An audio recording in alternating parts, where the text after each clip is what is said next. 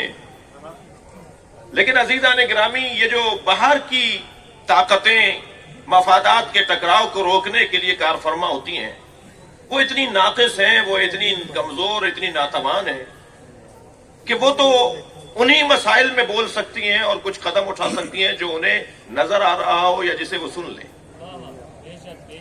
جن باتوں کو وہ سن نہیں پا رہے، جن باتوں کو وہ دیکھ نہیں پا رہے، ان کے بارے میں کوئی رائے نہیں دیں گے۔ اسلام نے شدت سے روک دیا، خبردار، گلی کوچے کے اندر، چوراہے چوک کے اوپر اگر کوئی کام ایسا ہو رہا ہو جو مفادات کے ٹکراؤ کا ہو تو پھر ادارے آگے بڑھیں اور ان دونوں کے درمیان کو صلح صفائی کروائیں۔ لیکن جو گھر میں کام ہو رہا ہے اسے تو حق ہی نہیں ہے کہ وہ دیوار پھاند کر جائے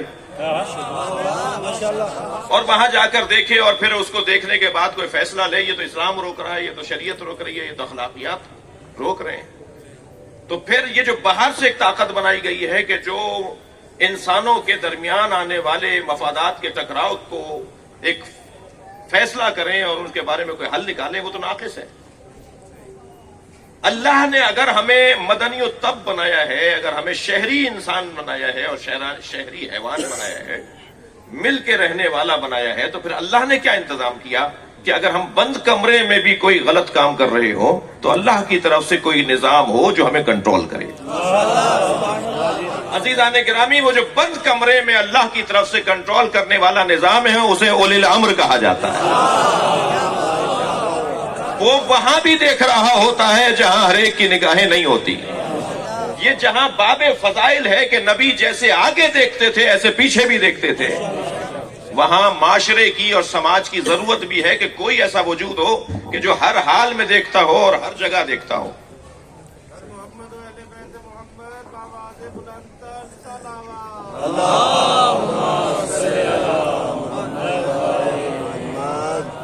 کوئی ایسا وجود ہو جو ہر جگہ دیکھتا ہو اور ہر ایک کو دیکھتا ہو اور دیکھنے کے بعد اس کا تبصرہ بھی معقول ہو اور یقینی ہو اور حتمی ہو۔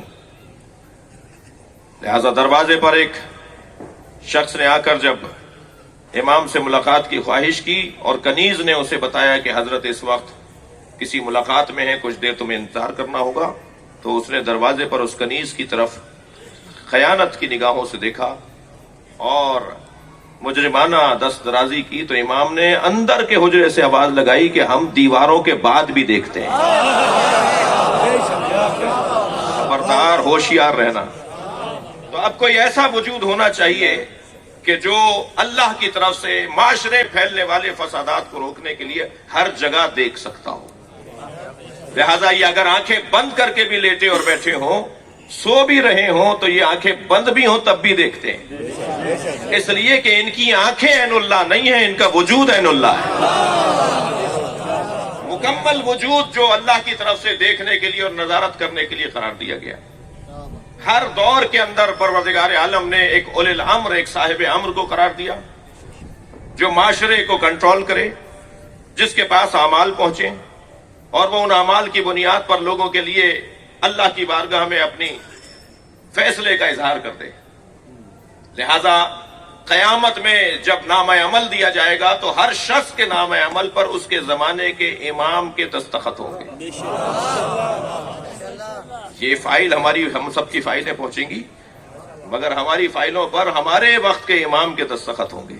اسی لیے کہا جاتا ہے کہ برا کام کرنے سے پہلے سوچ لیا کرو، اللہ کے پاس پہنچنے سے پہلے امام تک پہنچے گا۔ اور اگر امام کو تمہارے کسی عمل سے تکلیف ہو گئی تو یہ اس دشمنی سے کم دشمنی نہیں ہے کہ جو کھلے دشمنوں نے اہل بیت کے ساتھ ظلم کیا۔ امر الہی، اللہ کا امر آ چکا۔ عزیزان گرامی، عجیب رات ہے۔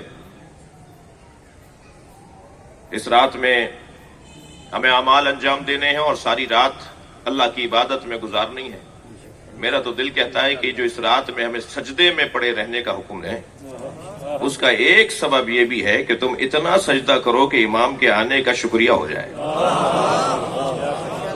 اس رات کے اختتام پر جو اللہ کی طرف سے ہمیں انعام نصیب ہوگا، وہ ایسا انعام ہے کہ جس انعام کا کوئی نعم البدل نہیں ہے، کوئی اس کا بدل نہیں ہے۔ کوئی اس جیسا وجود نہیں ہے. ہر شخص اس کی آمد کے انتظار میں ہے. جناب اسحاق ابن احمد میرے مولا امام حسن عسکری علیہ السلام کے نمائندے اور سرزمین قم پر امام کے سفیر اور نمائندے ہیں. امام سامرہ میں رہتے ہیں. حضرت احمد ابن اسحاق جو ہیں وہ قم کے اندر رہتے ہیں. وہ کہتے ہیں کہ میرے شہر کے اندر ایک یہودی منجم رہتا تھا. اچانک دروازے پہ دستک ہوئی تو میں نے جا کے دیکھا تو وہ یہودی منجم کھڑا ہے. مجھے پہلے تو یہ تشویش ہوئی کہ اس کا میرا کوئی تعلق نہیں ہے, کوئی سلام دعا نہیں ہے, ہمارا ان جیسے لوگوں سے کوئی تعلق نہیں ہے, واسطہ نہیں رکھتے ہم ایسے لوگوں سے, یہ میرے دروازے پر کیوں کرایا ہے. تو بہرحال یہودی تھا, منجم تھا, اختلاف نظر ہو سکتا ہے, مگر اخلاقیات یہ کہتی ہیں کہ دروازے پہ آئے ہوئے سے بات کرو. میں نے پوچھا کہ کوئی حاجت ہے؟ کہ میرے پاس مجھے کوئی حاجت نہیں ہے, لیکن میں رات میں جو رات گزری ہے اس رات میں اپنے حساب و کتاب میں مصروف تھا. اس واقعے کو, اس روایت کو لکھا یوم الخلاص کے اندر. میں اپنے حساب و کتاب میں مصروف تھا کہ ایک مرتبہ مجھے محسوس ہوا, اللہ اکبر, کہ ایک آمد ہوئی ہے زمین پر جو اس سے پہلے نہیں تھی.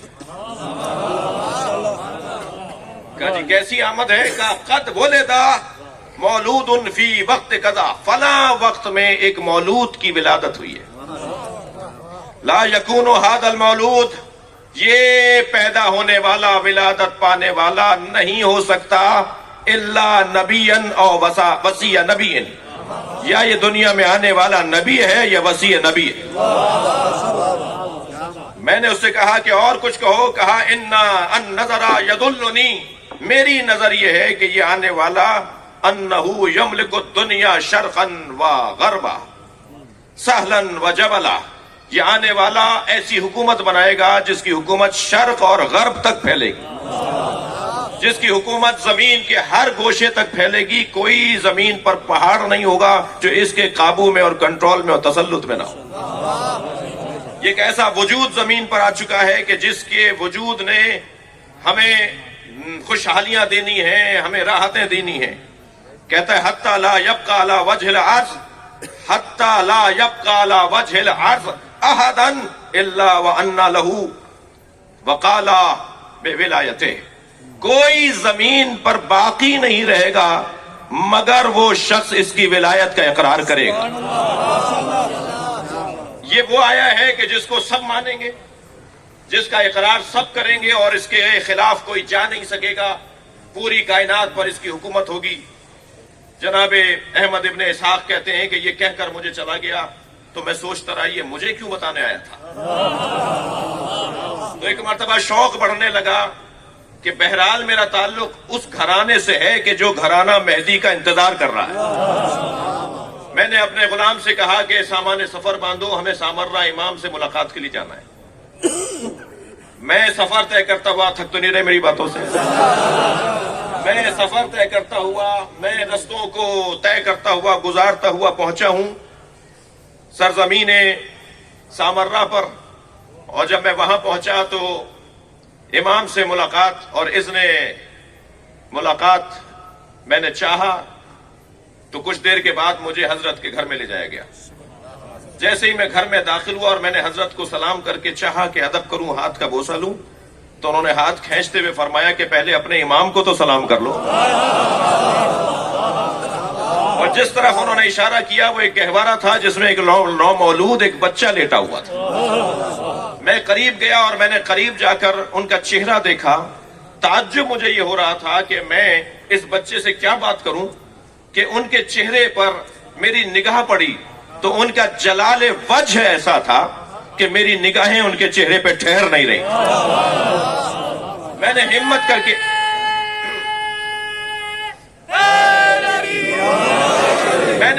کر کے ان کی آنکھوں کی طرف دیکھا تو آنکھوں میں اتنا ٹھہراؤ تھا. دیکھیے ایک جملہ کہہ دیتا ہوں کہ جو نومولود بچہ ہوتا ہے اس کی آنکھیں ٹھہری بھی نہیں ہوتی. کہنے لگے ان کی آنکھوں میں اتنا ٹھہراؤ تھا کہ وہ مجھے ایک لمحے بھر کے لیے دیکھتے تھے تو ایسا لگتا تھا کہ آسمان مجھ پہ گر سکتا ہے اور زمین مجھ پہ پھٹ سکتی ہے۔ میں نے امام کی طرف رخ کر کے کہا مولا یہ بچہ کون ہے؟ تو حضرت نے فرمایا کہ جس بچے کا انتظار آدم سے لے کر خاتم تک کرتے رہے یہ وہی مولود ہے۔ صلوات مل کر ہدیہ کریں گے۔ برائے خشنودی امام زمانہ بلندتر صلوات۔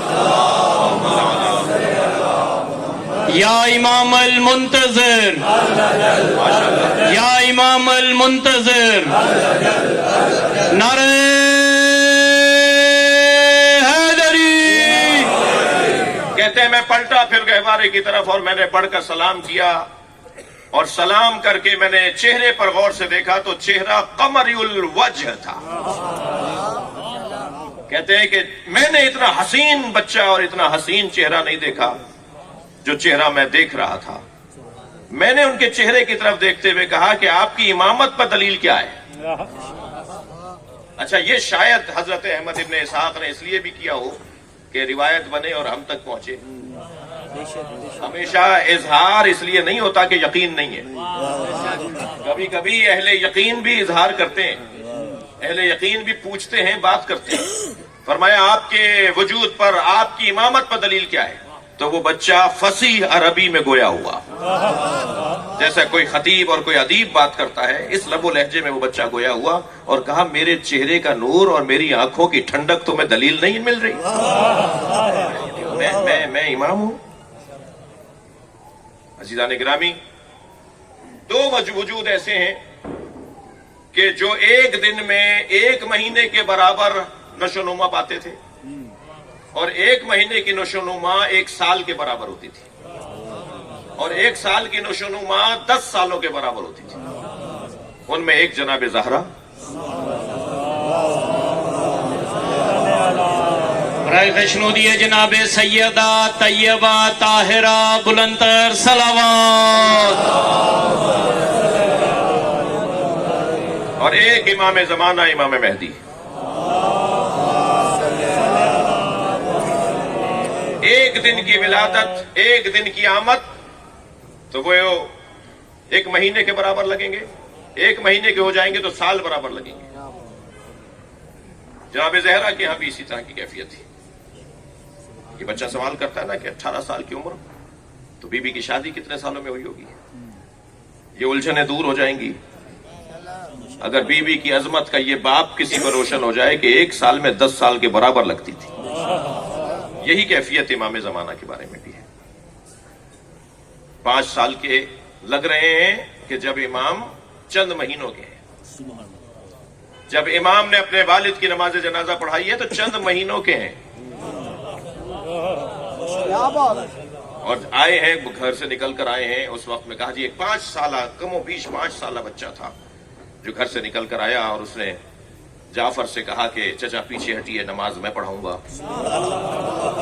تو جعفر ابن علی نے یہ نہیں کہا، جی یہ نہیں کہا کہ بچہ کیسے نماز پڑھائے گا، میں تو اس گھر کا بڑا ہوں۔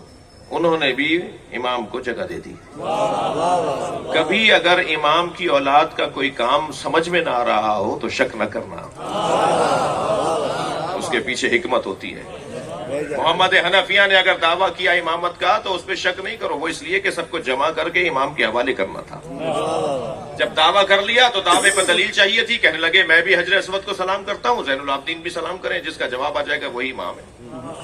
خود تو جانتے تھے نا کہ میرا جواب نہیں آئے گا، ہر شخص سے زیادہ اس کے اوپر اور کون گواہ ہوتا ہے؟ مجھے پتا ہے نا میں کیا ہوں، آپ کو پتا ہے آپ کیا ہیں، دنیا کچھ بھی کہتی رہے مگر مجھے تو پتا ہے نا میں کیا ہوں۔ حضرت محمد حنفیہ کو تو پتا تھا نا میں کیا ہوں، جانتے تھے نا کہ حجر اسود مجھے جواب نہیں دے گا، مگر ایسی دلیل بنا دی کہ جس کا ثبوت صرف امام سجاد کے پاس ہے۔ اور دونوں ہستیاں آگے بڑھیں اور محمد حنفیہ نے بھی حجر اسود کو سلام کیا، جواب نہیں آیا۔ کسی نے کہا حضور دوبارہ کیجئے، سلام کیا، جواب نہیں آیا۔ سب کی خواہش پر تیسری دفعہ بھی سلام کر لیا، جواب نہیں آیا۔ اور امام جیسے ہی آگے بڑھے تو حجر اسود نے سلام کرنا شروع کیا۔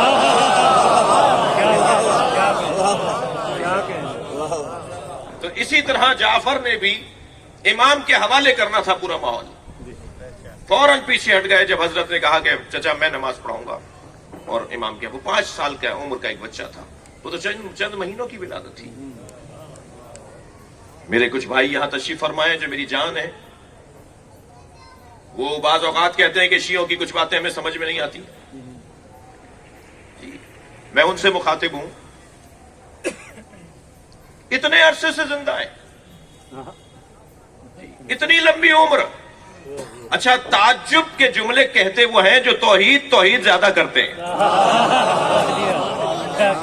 بھائی تم اللہ اللہ زیادہ کرتے ہو تو اللہ کی قدرت کو مانتے نہیں ہو؟ کہنے جی اتنی مدت سے کیسے زندہ ہیں، 1150 سال گزر گئے اب تک کیسے زندہ ہیں؟ تو میں انہیں ایک جملہ کہہ دوں، کہوں گا پیار سے، اگرچہ اختلاف رائے کے ساتھ، محبت سے اور پیار سے بات کر رہا ہوں۔ عزیزان گرامی، جو یہ کہے نا کہ اتنی مدت سے زندہ کیسے ہیں، ان سے پہلے تو یہ سوال کرو کہ تم زندہ کیسے ہو؟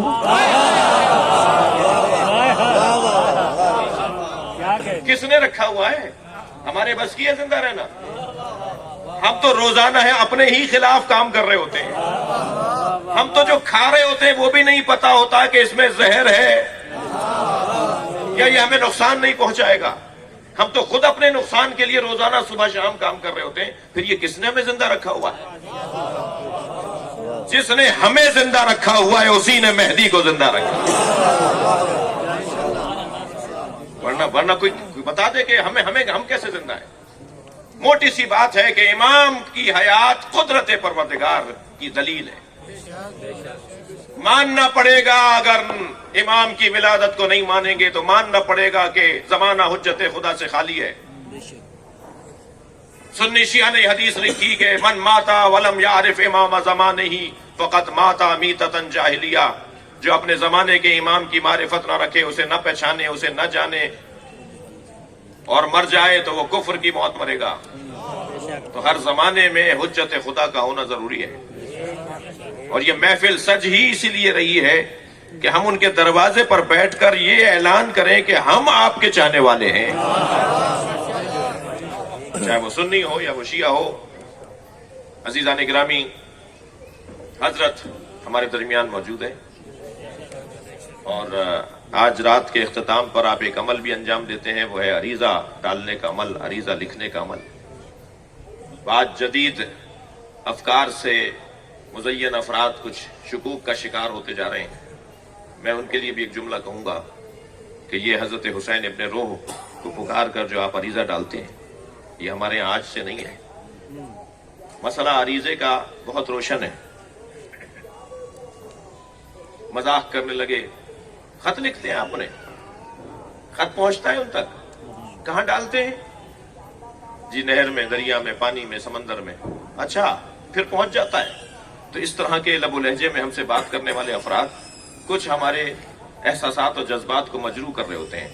میں ان سے مخاطب ہوتے ہوئے اپنے بچوں کو بھی 2-3 دلیلیں دینا چاہتا ہوں۔ ہاں، خط 2 وجہ سے لکھا جاتا ہے، ایک تو خیریت پتہ کرنے کے لیے لکھا جاتا ہے، دوسرے خط لکھا جاتا ہے اپنی حاجتوں کو بیان کرنے کے لیے۔ اپلیکیشن لکھی جاتی ہے، درخواست لکھی جاتی ہے، خط لکھا جاتا ہے، ہم اپنی حاجتیں پیش کرنے کے لیے، اپنے مسائل بیان کرنے کے لیے خط لکھتے ہیں، یا خیریت پوچھنے کے لیے رشتہ داروں کو خط لکھتے ہیں۔ تو ہم جو عریضہ لکھ رہے ہیں، لکھیں گے اس رات کے اختتام پر، تو کس وجہ سے لکھ رہے ہیں؟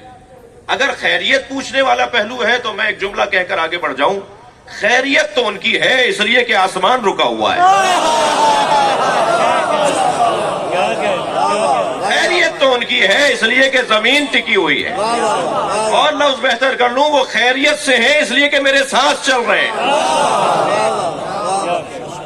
ہم خیریت کی وجہ سے انہیں خط نہیں لکھ رہے، خیریت تو ان کی ہمیں مل رہی ہے، ہم اپنی حاجت کے لیے انہیں خط لکھ رہے ہیں۔ اور حاجت، کیا ہم خط نہیں لکھیں گے تو ہماری حاجتوں کو جانتے نہیں ہیں؟ ہم خط نہیں لکھیں گے تب بھی وہ ہماری حاجتوں کو جانتے ہیں، مگر کوئی آداب بھی ہوتے ہیں، کوئی تہذیب بھی ہوتی ہے، کچھ ادب کا تقاضا بھی ہوتا ہے۔ کہنے لگے اچھا خط لکھتے ہو تو جواب آتا ہے؟ ہم نے خط لکھا کہ ہماری فلاں پریشانی دور ہو جائے، تو کیا وہ جواب لکھیں گے پریشانی دور ہو گئی یا پریشانی دور کریں گے؟ بس اگر ہماری پریشانی دور ہو رہی ہے تو یہی تو جواب ہے. وہ اطمینان قلب بڑھ رہا ہے، وہ سکون دل بڑھ رہا ہے، وہ اس دروازے پر یقین بڑھ رہا ہے، وہ پریشانیوں سے لڑنا اور نمٹنا سیکھا جا رہا ہے، تو یہ جواب ہی تو ہے ان کا. عزیزان گرامی، ان کی جانب سے ہم پر خصوصی کرم ہے، نگاہ خاص ہے صاحب العصر کی. جان لیجئے امام کے اصحاب کی 6 صفات سورہ مبارکہ آل عمران کے اندر جو بیان ہوئی. یا ایھا الذین آمنوا من یرتد منکم عن دینہ، اے صاحبان ایمان اگر تم میں سے کوئی مرتد ہو گیا تو جان لو فسوف یأتی اللہ بقوم، اللہ ایک قوم کو لے آئے گا. تمہارے جانے سے کوئی فرق نہیں پڑے گا، تمہارے جانے سے کوئی امام بارگاہ بند نہیں ہوگا، تمہارے مرنے سے مسجد بند نہیں ہوگی، تمہارے جانے سے تنظیمیں بند نہیں ہوں گی. تم نہیں تھے تب بھی نظام الہی تھا، تم چلے جاؤ گے تب بھی ذکر حسین رہے گا. تم سے عزاداری نہیں ہے، تم عزاداری سے ہو. تمہارا کوئی احسان نہیں ہے اللہ کے دین پر. من یرتد منکم عن دینہ، اگر تم مر گئے، اگر تم مرتد ہو گئے تو جان لو فسوف یأتی اللہ بقوم، اللہ ایک قوم کو لے آئے گا. یہ اصحاب امام زمانہ کی 6 صفات بیان ہو رہی ہیں اس آیت کریمہ میں. وہ پہلی صفت کیا ہے؟ یحبہم، اللہ ان سے محبت کرتا ہوں. مجھے یہاں تھوڑی دیر 2 جملوں کے لیے رکنا ہے. جی یہ اللہ کی محبت نہیں ہے کہ ساری دنیا آپ کو مارنا چاہتی ہے اور آپ پھیلتے جا رہے ہیں.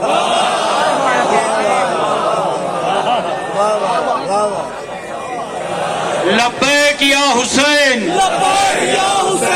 لبیک یا حسین، لبیک یا حسین، لبیک یا حسین. برائے خشنودی امام حسین علیہ السلام بلندتر صلوات. نعرہ تکبیر، جیڑا بندہ خوش ہے دونوں ہاتھ چکے دوجے نوں چھٹی. نعرہ تکبیر، نعرہ رسالت، حسینیت جدیدیت، سبا کے ساتھ دل بالا. امام کے اصحاب کی پہلی صفت یہ ہے کہ اللہ ان سے محبت کرتا ہے. اللہ کی محبت کی یہ بہت بڑی دلیل ہے کہ دنیا آپ کی مخالف ہے مگر آپ مطمئن ہیں. اللہ کی محبت کی یہ بہت بڑی دلیل ہے کہ آپ مسلسل پھیلتے جا رہے ہیں، مسلسل آپ کے اندر بڑھوتی ہے، اضافہ ہے، اطمینان ہے، سکون ہے. مجھے تو تعجب ہوتا ہے اس مولائی پر کہ جب فضائل اہل بیت پڑھنے پر یا مشی کرنے پر یا ماتم عزاداری کرنے پر یا مجلس محفل کرنے پر اس پہ FIR کرتی ہے تو وہ پریشان ہو جاتا ہے. مجھے اس FIR کو گلے میں ہار بنا کر گھومنا چاہیے.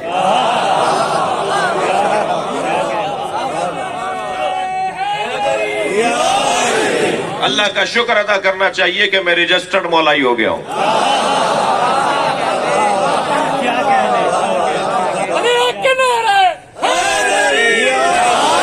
ایک صاحب کا کلپ موجود ہے، وہ تقریر کر رہے تھے اور یہ جو ایک جماعت بنی تھی نا آپ کے فیصل آباد کے ڈویژن کے اندر اور پورے پاکستان میں انہوں نے اپنا نقصان کیا. ان سے وہ مخاطب تھے کہ تم نے پاکستان میں اتنے شیعہ مار دیے، تم نے اچھا نہیں کیا. اگر شیعہ فلاں ہے، برا ہے، فلاں ہے تو اس کو مارنا نہیں چاہیے تھا، اس کے مارنے سے نقصان ہوا ہے. اور نقصان کی دلیل وہ یہ دے رہے تھے کہ 50 سال پہلے امریکہ میں، کینیڈا میں، آسٹریلیا میں کوئی امام بارگاہ نہیں تھا.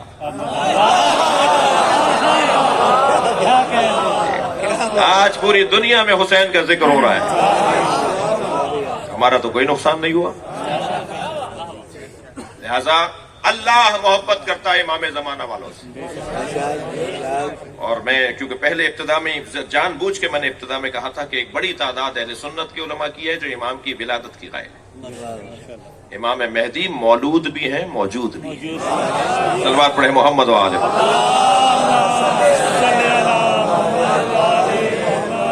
پہلی صفت یحبہم، اللہ ان سے پیار کرتا ہوگا. اصحاب امام اور امام کے زمانے کے لوگوں سے اللہ محبت کرتا ہے. جو امام کو چاہتے ہیں اللہ ان سے محبت کرتا ہے. دوسری صفت یحبونہ، وہ بھی اللہ سے محبت کرتے ہیں. تیسری صفت اذلت علی المومنین، وہ مومنین کے سامنے خاکساری کے ساتھ حاضر ہوتے ہیں، مومن کے سامنے اکڑتے نہیں ہیں، مومن سے لڑتے نہیں ہیں، مومن کا دل نہیں دکھاتے، مگر کہیں عادت نہ بن جائے خاکساری اور تواضع۔ عزت علی الکافرین، مگر کافروں سے اکڑ کر بات کرتے ہیں۔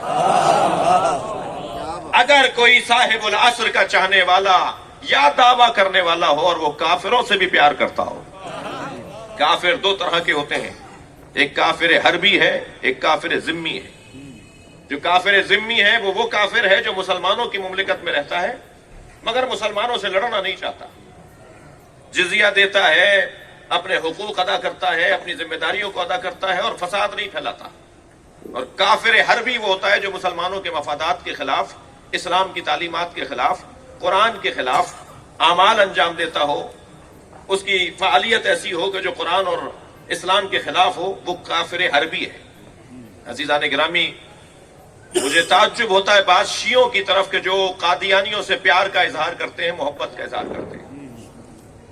اپنے مطالعے کو بڑھائیں، صرف سنیوں کا ٹھیکہ نہیں ہے کہ وہ قادیانیوں کے بارے میں تبلیغ کریں اور بتائیں کہ ان کے اعمال کیا ہیں، ان کا نظریہ کیا ہے، ان کے خیالات کیا ہیں۔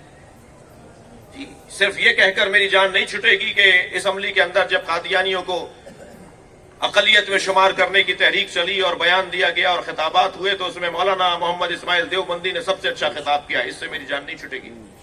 یہ مولانا محمد اسماعیل کی قبر کو روشنی کے لیے انہوں نے کیا ہے، اپنی آخرت کے لیے انہوں نے کیا، انہیں اس کا ثواب ملے گا، ان کی نیکی کا ثواب مجھے نہیں ملے گا۔ آج کا شیعہ اگر معمولی سی بھی ہمدردی رکھتا ہے ان لوگوں سے تو اس کی معلومات کی کمی ہے۔ میں انہیں دعوت دے رہا ہوں تحقیق کی، کہ آپ کتابوں کو جا کر دیکھیے، ان کی کتابوں میں نہ صرف اللہ رسول کے بارے میں شکوک و شبہات ہیں بلکہ اہل بیت کی توہین ہے۔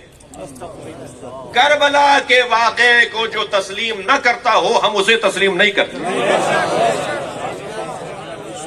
آج ان کے خطابات بھی الحمدللہ بہت آسانی سے آپ کو مل جائیں گے، جس میں ان کے جو اس وقت کے خلیفہ حضرات ہیں اور ان سے پہلے والے جو تھے وہ باقاعدہ کربلا کے واقعے کی تردید کرتے ہیں اور کہتے ہیں معاذ اللہ کہ امام حسین کو نہیں جانا چاہیے تھا، یہ اپنا سر دیوار میں مارا، حسین نے خود معاذ اللہ اپنا نقصان کیا، یزید کے خلاف جانا نہیں چاہیے تھا، اسلام زندہ ہوتا ہے۔ اور کربلا کے بعد کسی نے سوال کر لیا کہ جی اس شعر کے بارے میں کیا کہتے ہیں غلط شعر ہے، اور پھر کربلا کی مخالفت کرنا، اور پھر ان کی تعلیمات میں ان کے ہاں، اور پھر امام زمانہ سے متعلق سب سے زیادہ میں نے یہ مضمون یہ بات کیوں لایا، ممکن ہے کوئی کہے بھائی یہ قادیانی کہاں گئے، تو اصل مسئلہ یہ تھا کہ سب سے زیادہ مسلمانوں کے لب و لہجے میں اگر کوئی مواد فراہم کرتا ہے امام مہدی کے بارے میں تو وہ قادیانی فراہم کرتا ہے۔ سب سے زیادہ امام مہدی کے خلاف اگر کوئی باتیں کرتے ہیں اور گفتگو کرتے ہیں اور کتابوں میں لکھتے ہیں تو وہ قادیانی لکھتے ہیں۔ لہذا ہر وہ شخص جو نظام پروردگار کے خلاف جائے گا وہ چاہے کتنا ہی لمبے قد والا ہو ہم اسے نہیں مانتے۔ صلوات پڑھے محمد و آل محمد۔